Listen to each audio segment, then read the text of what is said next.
सभी साथियों को नमस्कार, जोहार, जय महादेव, हर हर शंभू, जय महाराष्ट्र, छत्रपति शिवाजी महाराज की जय।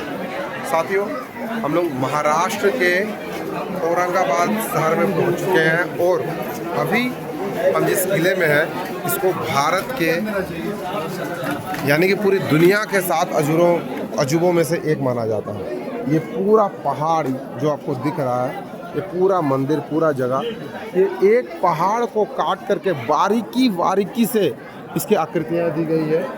और यहाँ पे जितने भी मौजूदा मंदिर दिख रहे हैं आपको, स्तंभ दिख रहे हैं या फिर जितने भी आकृतियाँ दिख रही है, ये सब के सब हाथों से बनाए गए हैं। यानी उस वक्त कोई ड्रिल मशीन नहीं था, कोई इस तरह से हैवी मैन्युफैक्चर मशीन की व्यवस्था नहीं थी। जिस वक्त लोग क्या है कि मशीन की मदद से जल्दी जल्दी बना लेते थे, उस वक्त की बात है कि यहाँ पे एक एक आकृति, चाहे वो किसी जीव जंतु की हो यानी शेर की, हाथी की, या फिर सत्य सनातन धर्म के किसी भगवान की हो, या फिर और किसी पुरानी बौद्धिक मान्यताओं को दर्शाने वाली आकृति क्यों ना हो, एक एक चीज़ हाथों से बनाएंगे। ये आप देख सकते हैं कि पहाड़ पे बहुत सारे जगहों पे आपको अलग अलग चित्र के आकृतियाँ नज़र आएंगी, बहुत सारे स्तंभ नज़र आएंगे, बहुत सारे आपको सीढ़ियाँ नज़र आएगी, बहुत सारे मंदिर के द्वार नज़र आएंगे।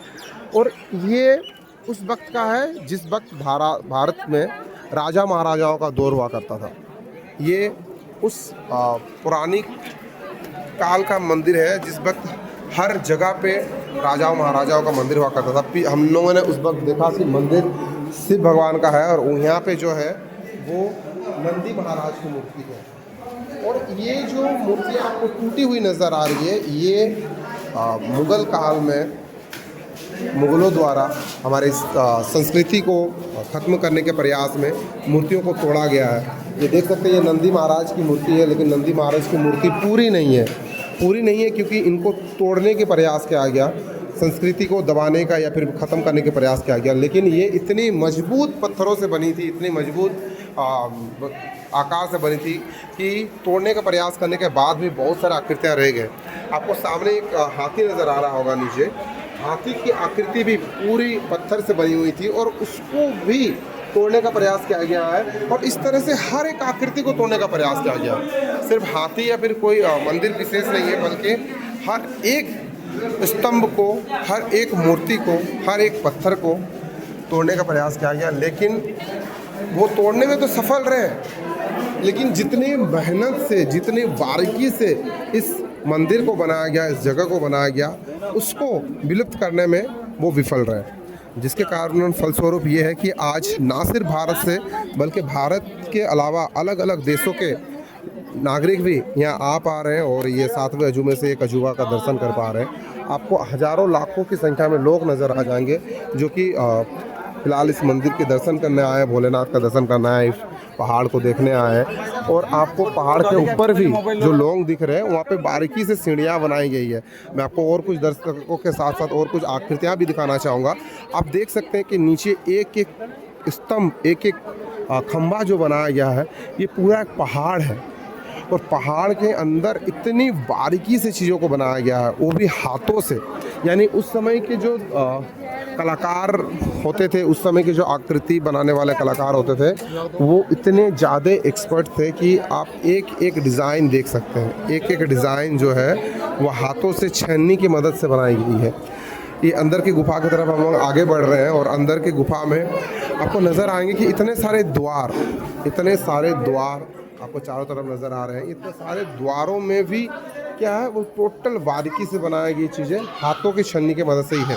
ये सीढ़ियाँ, ये एक एक सीढ़ियाँ, ये बाहर जाने वाले रास्ते और दरवाजे, पहाड़ों के अंदर छोटी छोटी गुफाएं, ये सब कुछ हाथों से बनाई गई है। ये बड़े बड़े ऊंचे दिखने वाले किले, एक हाथी, ये सब कुछ हथौड़ी और छन्नी की मदद से बनाई गई है। देखने में बहुत खूबसूरत है। अगर आप इस वीडियो को अभी तक यहाँ तक देख रहे हैं, यानी कि आप हमसे जुड़े हुए हैं, मैं आपसे एक ही चीज़ कहना चाहूँगा कि जिस भी वक्त आपको महाराष्ट्र घूमने का मौका मिले, आपको औरंगाबाद आने का मौका मिले, तो इस ज़िले पे ज़रूर आइए, इस जगह पे ज़रूर आइए और आकर के देखिए कि सत्य सनातन धर्म के जो पहले के कलाकार होते थे वो कितने ज़्यादा एडवांस थे, कितने ज़्यादा एक्टिव और सुंदरता से बारीकी से चीज़ों को बनाने में एक्सपर्ट थे कि आज इतने साल बीतने के बाद भी यहाँ पे दर्शाई गई एक एक चीज़, एक एक दर्शाने वाली मूर्तियाँ क्लियरली समझ में आ रही है। आप अगर राजस्थान कभी घूमने गए होंगे तो वहाँ पे देखे होंगे आपके बड़े बड़े महलों में कोठियों की तरफ व्यवस्था होती थी। तो उसके कारण क्या था कि अलग अलग जगहों पे आपको ये नज़र आता था छत जैसे, तो वो छत की भी ये पे पूरे बारीकी से पे यहाँ बना गया है। छोटे छोटे भगवान के मूर्ति, चाहे वो विष्णु भगवान के हो, शिव भगवान के हो, गणपति बप्पा के हो, या फिर सनातन धर्म के और किसी मूर्तियों की बात क्यों ना हो, भगवानों की छवि की बात क्यों ना हो, एक एक छवि को यहाँ पे हथौड़ी और छेनी की मदद से बनाई गई है। आइए मैं आप सभी को नीचे लेके चलता हूँ ताकि आप नीचे के भी आकृतियों को देख सकें।